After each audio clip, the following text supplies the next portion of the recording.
Hey guys, JH, welcome to the practice tee. And no hurricane today. Everybody has been asking me lately why I've been walking around like that in my apartment block, and that's because I'm leaning into this wind every day when I practice. But guys, there's hardly any day, probably 10 or 15 Ks, which is just a zephyr compared to what we've had. Okay guys, now today I'm going to explain the final protocol in chapter and verse, the channel lock protocol in its final form. Okay, now we'll go over again as revision what is channel lock and what is the protocol. Okay guys, it's a back foot ball golf swing on cue. Aeroplane on cue. It's a back foot ball position golf swing with closed shoulders at impact and the club swung beside the body as opposed to a forward ball position here, forward of the center of the body, and the club swung in front of the body. This golf club is swung beside the body, or with the body facing side on, and the club, technically the club is still swung in front of the body, but the body is orientated to side on instead of the body being orientated to square on and the club being swung sideways in conventional understanding and terminology. That is channel lock. That is the requirement, the back ball position, the closed shoulders here, and the maintenance of those closed shoulders at impact, guys. That is the secret of channel lock. You cannot hit an across the target line application of the golf club if your shoulders are closed. You just can't do that. So you can't hit a drag or a pull shot, and you certainly can't hit a cut shot. We can never get across the line going that way for a right-handed person. So that is the essence and the real big difference of channel lock.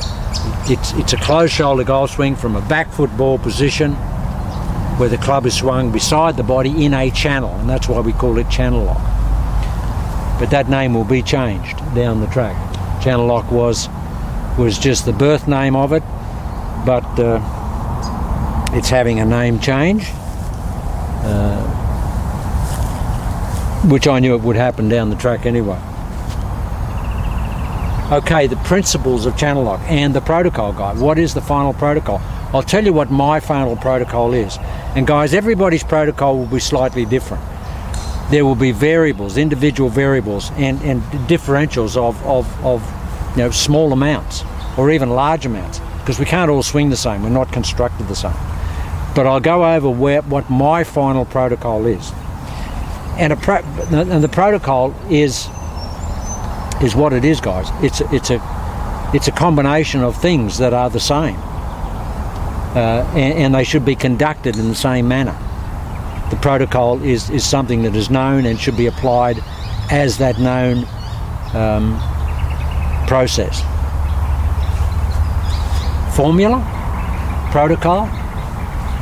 But I think if you apply the protocol in the process and the sequence that I'm suggesting, the protocol is the right word. So what is it? How do I apply it for JH? Okay, clearly it's from a sequence, guys. The first sequence for me is the back foot ball position. So I line the club up off the back foot. There it is there. That's number one in the protocol for JH. That is number one. Number two is the back cocking of the shoulders here. Number three is the application of the 5 o'clock nose, which is, if we had a clock here, guys, looking at us, 5 o'clock being down here, that's 5 o'clock nose. We want 5 o'clock nose there because having a 5 o'clock nose there, it will block that trail shoulder and keep it closed. Now we want that. So that's number 3 in the JH protocol. Number 4 in my protocol is the instigation of the golf club in that channel beside the body going back. There it is there. I move it that way. I don't move it that way. I move it this way. And how do I do that? Personally, I try and connect my trail arm up very, very close to my body, on my body. And I do that with every shot, guys, from a pitch shot right through to the driver. And what is that? It's this configuration. See that trail arm there? I get it here, guys. Why do I want it there like that? Because that's something I can do consistently. Once I put that in there, that's a consistent process. It's locked in there. There it is. There it is. Bang. I know it's there. It's not here. And there's not a variation of distance between here and there. And there's not a variation of the hands going out and backwards. And there's not a variation of the vertical and horizontal centers of gravity changing, because those hands are taking the shoulders out and affecting the vertical centers of gravity. I'm consistent. I stick that arm in there, guys, and it's there for the duration. It gets in here and it sits there.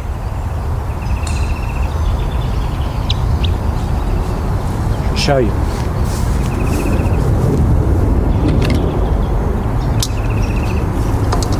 If I set up to hit a pitch shot, guys, watch this. This is a pitch shot. Going to hit a 100-yard pitch shot. Here I am. Look at my arm here.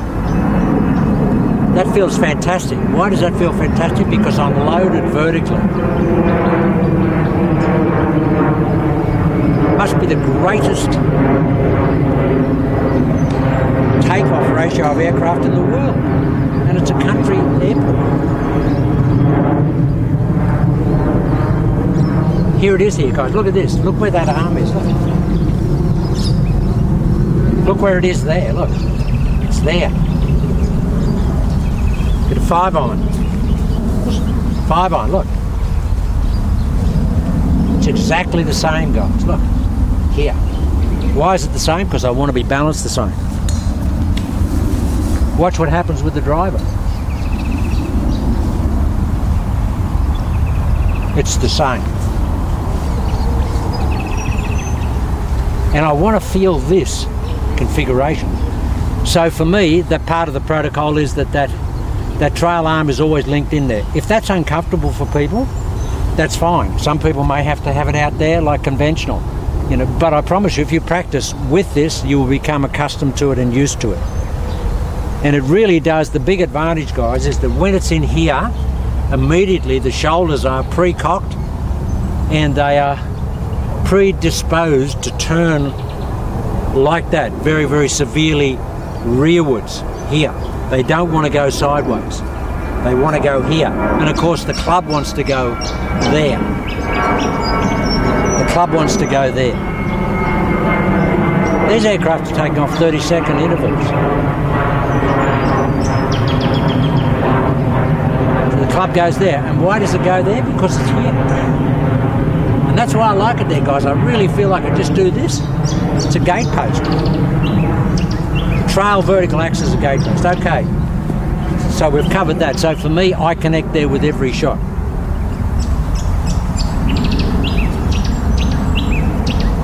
So from there, once I've got that part of the protocol here, and of course, guys, I don't want to have that going on. You don't want forward shaft lean of any excessive amount when you've got a back ball position, because A, it's going to take the loft off the club, and B, it's just going to point the club face out to the right for a right-hander. So you want to have as much perpendicularity as you can. I have a little bit going forward here, but not much. If you can have it here, perfectly in line, I'll get square on. If you can have it there, that's perfect. And I think that's why few people struggle with the driver, because they get here. Guys, you can't hit off the back foot with a conventional driver unless you've got about 12 or 13 degrees of loft. You just can't do that with the hands forward. So try and get it as perpendicular as you can here. Now guys, once I've got to the top of the swing and I'm sitting into my trail leg here, the downswing is purely this. This all stays here. This is pinned back. This trail shoulder is pinned back and it stays there. I feel like my hands go out and around this trail shoulder. It's here, my hands go out and around it like that. That's what I feel. That's what I feel in channel lock. This is pinned back here and it goes out here. And guys, by pinning it back here, you can straighten your trail arm. If you move this fulcrum forward here, you can't straighten that arm. If you move that forward, by the time you get to the ball, you'll have too much arm and you can't straighten it. But if you keep it back here and fire it out there and fire the weight predominantly or the force down that trail axis and there, here. That's what it is, guys. It's arms to the ball. Arms to the ball, club face to the target. Arms go to the ball, here, club face is pointing to the target. Here. We don't want to do that. It's not that. It's fire the club out on the shoulder line and the club face is pointing at the target. Now it's an across the line golf swing, guys. The basic standard shot is a little push with a little draw, although I've basically eliminated that now. Now the thing that you'll have to get to work out for yourself, and I'll go over this, guys, this is old ground. This is old ground. But if you just played the ball back off your back foot here, and you say we're aiming dead at the target there, and we just had the club back here, and we wanted the shoulders closed here, and we were aligned here, parallel to the target there, there's the target line, and then we back cocked our shoulders and we wanted to keep them there, we just hit the ball straight right. Because that's where the shoulders are pointing. So that orientation there, of the shoulders there, has to be brought around to there at impact. So how do you do that? You have what we call the compensatory line-up factor, where we aim for right-hander, we aim left of the target here, here,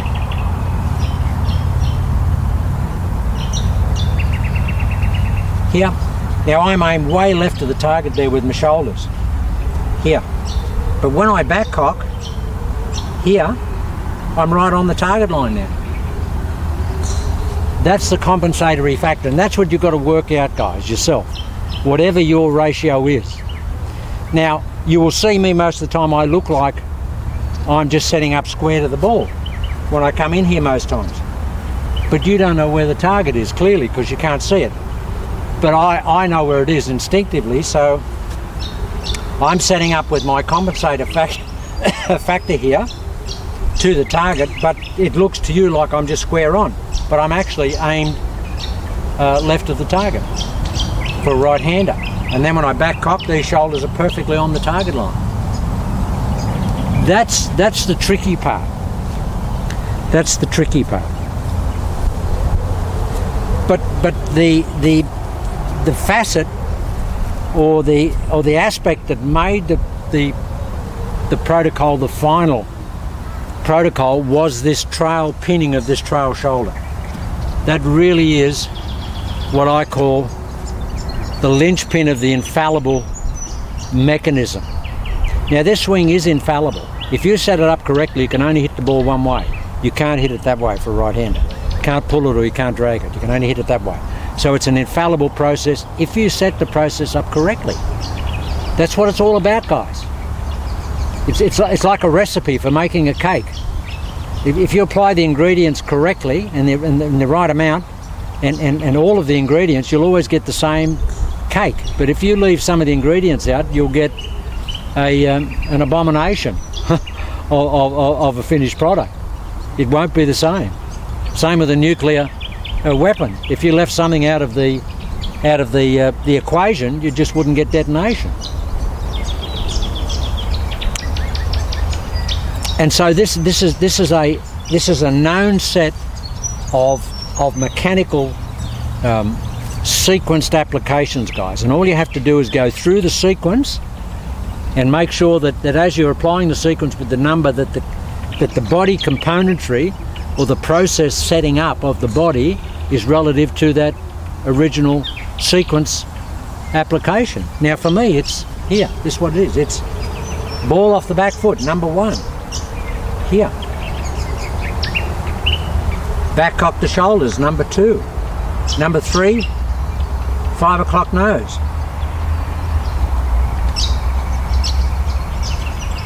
Number 4 is just the pushing down in the backswing rearwards, guys.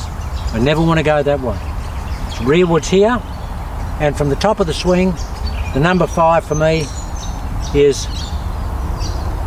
pinning that shoulder back, firing the club this way. This stays back and I fire there. I fire there. Now I'm going to show you in a tape after this, a video after this, how to practice that. And when Mr. X comes later on today, I'm going to use him as the guinea pig and show you how to set it up and how to get that feeling of how to get the pin back in the swing. But so for me, it's about 4 or 5 things. 5 things it is for me. Now, guys, the good thing about this is that's a known protocol. That's locked into the brain. I've got that, so I can have a break. I can come to the practice tee, I can go to play golf, and every time I set up to hit the ball, I just apply the protocol, and I've got the swing that I had when I left. I don't have to go looking for my golf swing anymore, and I don't have these huge variables of a forward of centre ball position. But how much forward of centre is it? How much loadings do I have with that forward centre of ball position there? How much am I going to slide as a right-hander to the left, or how much am I going to rotate to the left as a right-hander with that conventional golf swing? It's how much, and variable, variable, variable. Well, that doesn't happen, guys, because there's no rotation thoughts in our golf swing, and there's no differential of ball position. It is a known factor. It is there. The only variation is probably within the width of your foot, from your big toe to your little toe. Personal variation. But that's it. There it is. That's known. The shoulders will never be rotating. We don't want them to rotate. We want them to stay here. Stay closed as a feeling. So we don't have to think, how much am I going to rotate? How much am I going to clear my hips? Don't have to think about any of that. How much am I going to transfer my weight? Don't want to transfer any weight. I want to keep it back here. Fire the arms out there and balance it down here. I don't want to fire the club out there and go with it. I just want to straighten the arm away from that trail shoulder fulcrum out to the ball. Now, they're all known factors, guys. And the good thing is, once you start getting this protocol and building it into your to your brain programs, it's amazing how it purges out all the other rubbish associated with a conventional golf swing and traditional golf swing mechanics. You know why? Because they don't apply themselves to this golf swing. They're not in the thinking. You have to really have a specific trait of thinking, an application of thinking with channel lock. It has to be very, very different and specific. There's no randomness in channel lock in the protocol. It's absolute, unequivocal.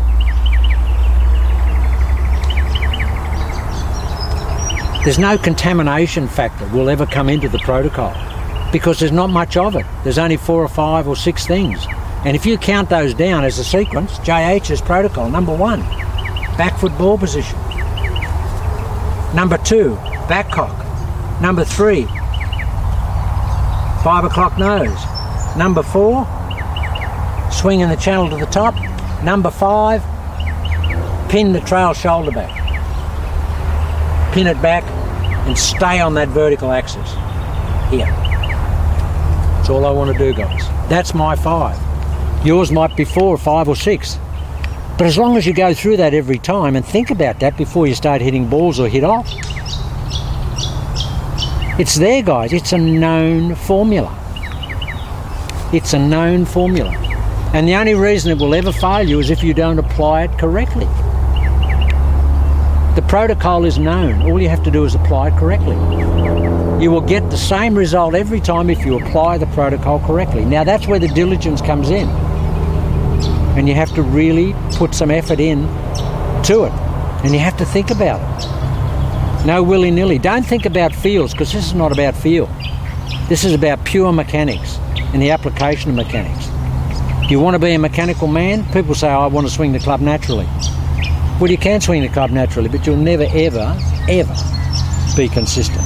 Even the greatest natural swingers of a golf club, supposedly, and when I spoke to Sam Snead at length, and he said he had to learn his golf swing. He actually took umbrage and exception to the fact that people said, oh, you're a natural swinger. He said, I had to learn that golf swing. He said, Hogan said that I had a natural golf swing, but I had to learn it. I really had to learn it. And he may have looked natural, but he only ever worked on rhythm. Once he got a golf swing and he had his mechanics, he used to just work on the rhythm of those mechanics. He never looked to change those ever after he finally got the golf swing, and that's why it stood the test of time. But with this, guys, you just apply it. Once you've got it, and when you work it out, you just mentally catalogue it, and then you just apply it. Once you've applied it, there it is. There's nothing else you need to do. You don't need to think about anything else. It's there. The purity of the protocol is there. It won't contaminate itself with anything else because nothing else fits it, guys. Conventional mechanics don't fit the channel lock protocol. So guys, I don't know what else I can tell you there. I'll come back on another video after this and just show you how I actually apply it in principle and in actuality. And I'll show you how you can get the feeling of that pinning back of the trail shoulder, because the pinning back of the trail shoulder was the final couple of cherries on the cake. It's actually putting a dozen cherries on a wonderful cake now, because it is so good. This here now is a dozen cherries on the cake. This is the one thing that makes it, for me, and makes it infallible. As long as that stays back there, I can never ever hit the ball indifferently. Okay guys, we'll let that plane go and I'll come back and I'll show you what you can do yourself to get the feeling.